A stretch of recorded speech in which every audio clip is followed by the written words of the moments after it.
Hey guys, this is Clayton at ClayBob Auto. Just making this video here because pretty much like everybody, you're going to get a flat tire and you need to know how to change it. Can't wait for somebody to come up by the side of the road and rescue you all the time. First thing you're going to need is your jack. And most cars, pretty much every car now has jacks. This right here, this is a CRV.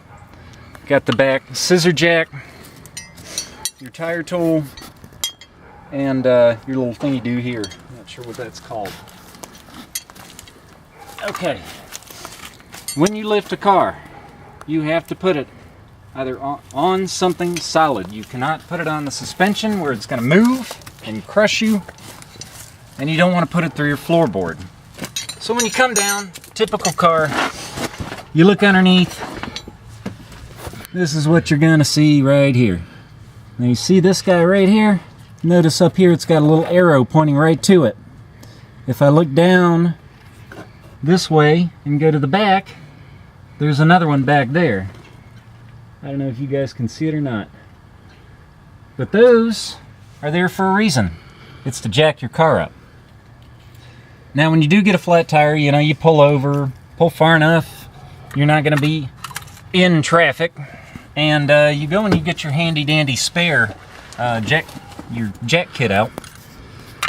It's probably going to look something like this. So you see this notch right here in the middle? That's where you want that little thing to sit right on, so it's nice and sturdy. So I'm turning it up here, getting the jack up with my hand because it's quicker.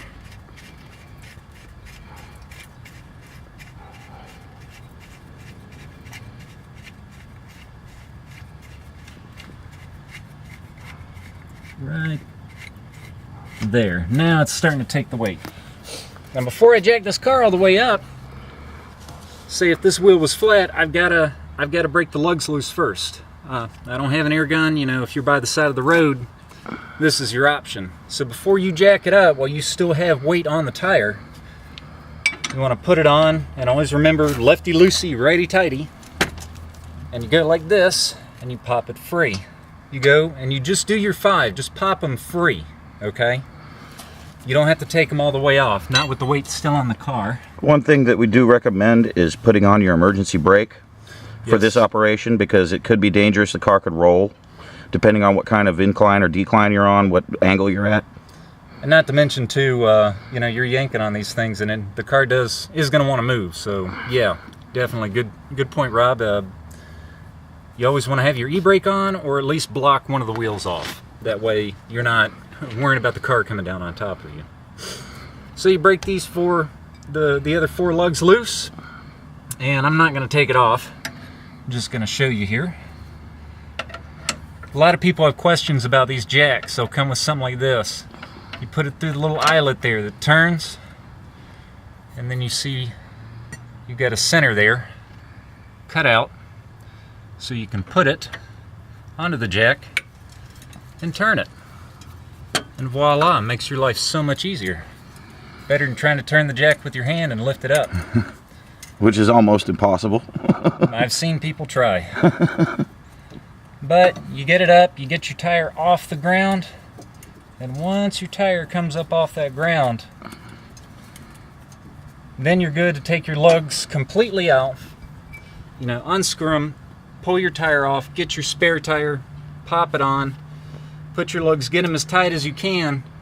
Then you lower the car back down to where it's sitting. You know, it's sitting on the ground, the tires are touching, but it's not holding the weight of the car. You do that so you don't want them to move.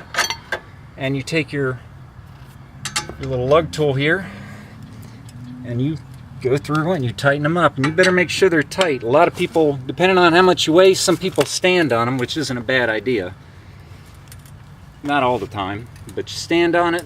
You know, if you weigh 400 pounds, you do not have to stand on this. Most wheels you only need to tighten. Usually steel wheels are around 110 foot-pounds of torque, and aluminum ones are usually about 80 to 90. So better not over torque them. Don't put, you know, 400 pound-feet of pressure on You them. don't want to crack your aluminum wheel. Yeah, or break a lug stud, because that'll happen a lot too.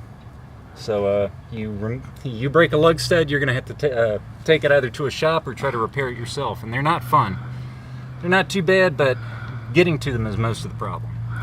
So anyway, that was just a quick little demo about how to properly change your tire. Comment section. Oh yeah. And by the way, guys, if you have any questions or comments, if you want something, a specific vehicle worked on or a specific job done, just leave it in our comments section and we'll be sure to try to get it in. All right, thanks.